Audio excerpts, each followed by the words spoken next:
Ang Jordan ay isang bansa sa Timog Kanlurang Asya. Ang pangalan nitong Jordan ay nagmula sa pangalan ng Jordan River. Ang ilog ay tinawag na Jordan mula sa salitang Hebrew na yarad na ang ibig sabihin ay ang bumababa.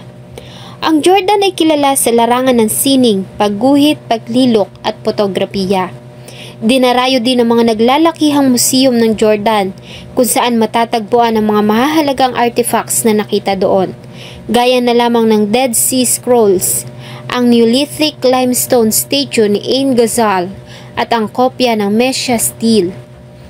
Ayon sa Philippine Embassy natin sa Amman, Jordan, ay mayroong 26,000 na mga Filipino ang naninirahan at nagtatrabaho sa Jordan. Ang ating bansa ang pangatlo sa may pinakamaraming bilang ng mga manggagawa doon. Karamihan ay nasa larangan ng medisina, enhenyero at domestic helpers. Ang kwento po natin ngayon ay nangyari sa Jordan. Ito ay ang naging masakit na kamatayan ng isa nating kababayan na 8 taon na nagtrabaho doon para sa kanyang mga anak.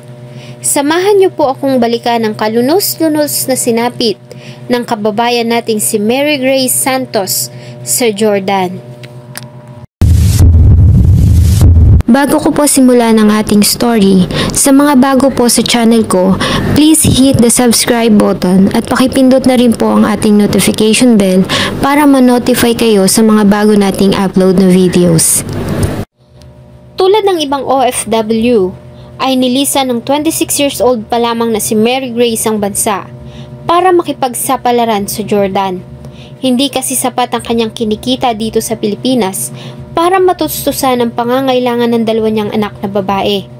Siya lamang kasi ang inaasahan ng mga anak, lalo na nga at may congenital heart disease ang panganay niyang anak at kinakailangang maoperahan. Lumayo siya para sustentuin yung mga pamangkin ko. Panganay po niya is 16 years old, may congenital heart disease po. So yun po talaga yung parang naging purpose ng ate ko para mag-abroad para mapagamot po yung pamangkin ko. Nagtrabaho si Mary Grace sa Jordan bilang tagapag-alaga ng 2 matatandang mag-asawa. Ayos naman ang naging kalagayan niya sa Jordan. Ayon sa pamilya, sa loob ng 8 taong paninilbihan ni Mary Grace sa Jordan, ay 1 beses pa lamang ito na nakakauwi. Mababait ang mga amo niya. Wala siyang reklamo. Kasama niya sa bahay is 2 matanda lang. Isang mag-asawa na ang matandang lalaki is bedridden. Balak sana nitong supresahin ng anak noong October 24, 2023, ngunit hindi na ito nangyari dahil sa inuwi ito na lamanan ng isang kahon noong October 22, 2023. Sinalubong ng mga nagdadalamhati niyang magulang, kapatid at mga anak ang wala ng buhay niyang katawan sa cargo terminal ng Fairfax Center sa Parañaque City para iuwi sa kanilang tirahan sa Macabebe, Pampanga. Ayon sa kanila ay nakatanggap sila ng mensahe mula sa mga katrabaho ni Mary Grace noong October 11, 2023 dahil sa nawawala ito. At dahil nga sa hindi na rin ito sumasagot sa kanilang mga tawag at messages, ay lumapit ang pamilya sa tanggapan ng OWA. Kinabukasan October 12 ay natagpuan ang wala ng buhay na katawan ni Mary Grace sa basement ng bahay ng kanyang mga amo sa Amman, Jordan. Ang kanyang katawan ay isinilid sa isang diesel tank. Lumapit siya sa OWA sa Region 3. Tapos ma'am, pag uwi nila, nireport ng nanay ko sa OWA na missing yung ate ko. Ang una pong nakarating sa aming report is sinaksak po. Pero pagkagaling po ng nanay ko sa OWA is ang nasa police report daw po is ni-rape yung ate ko and sinakal po siya hanggang sa mamatay. Ayon sa ginawang medical examination sa katawan ni Mary Grace, ay namatay ito sanhi ng strangulation o pagkawala ng hininga sanhi ng pagkakasakal. Nakitaan din ng sinyales na ang biktima ay nakaranas ng panggagahasa. Ayon sa report ay sumuko din at agad na inaresto ng mga pulis ng Jordan ang suspect. Ito ay ang 16 anyos pa lamang na binatilyo at anak ng hardinero ng mga amo ni Mary Grace na Egyptian. Ayon sa mga kasamahan ni Mary Grace sa trabaho, ay matagal na kinukulit si Mary Grace ng suspect, ngunit ayaw niya dito. Hindi umano nakapasok ang ama nito, kaya naman ang binatilyo ang pumalit sa ama sa trabaho. Ang sabi nung Pinay doon is absent daw yung tatay. So, siya ang naging subs na lumaban siya. Sinabi daw niya dun sa pumatay na isusubok kita sa amo ko. So, parang sinakal siya hanggang sa mamatay. Ang sabi dun sa police report, iniligay siya sa diesel tank. Ayon sa suspect ay sinakal niya ang biktima hanggang sa mawalan ito ng buhay, bago niya ito isinilid sa diesel tank sa basement ng bahay.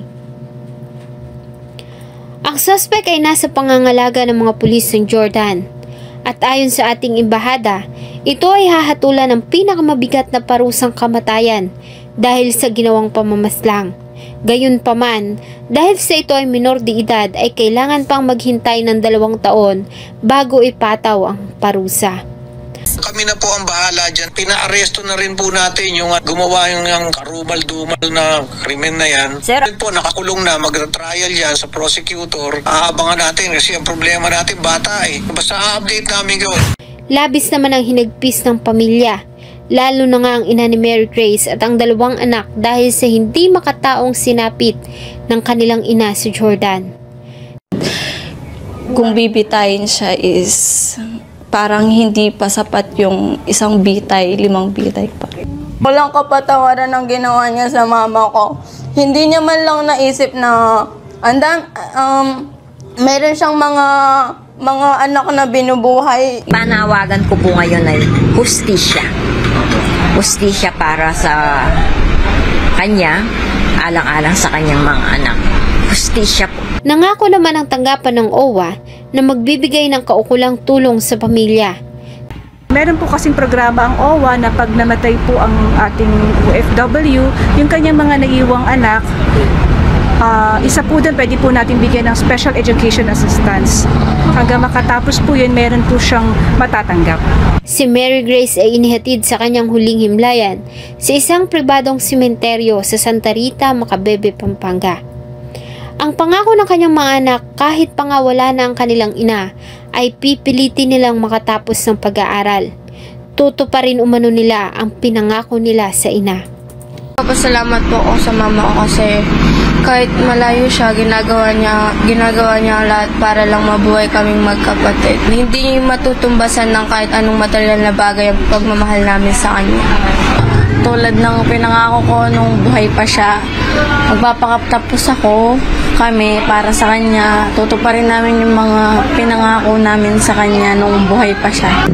Shoutout po kay Ma'am Liza Reyes na laging nanonood sa Zambales, Ma'am Virgie Ibardo sa Kuwait, Ma'am Lizelle Zukgang sa Saudi Arabia, Ma'am Maria Zocora Muidja dyan po sa Italy, Ma'am Marites Luzano, shoutout na po kay Sir Fred and Jen Gahol, Maria Glyza Dayan Jerico sa Hong Kong, hi daw po sa mga kababayan niya sa Daet, Camarines Norte, kay Sir Kelvin Galorio, nanonood sa Opol, Misamis Oriental, Ma'am Judith Corralde na nanonood sa Abu Dhabi, UAE, Ma'am Leonie Ogalino sa Italy, Ma'am Claire Layosa, hi po dyan sa Riyadh, Ma'am Jack Rose TV sa Tacloban City, hello po sa Genevieve Kitchen, kay Sir Vincent Vargas na laging nagiiwan ng malalaman at makahulugan niyang saloobin sa lahat ng ating videos.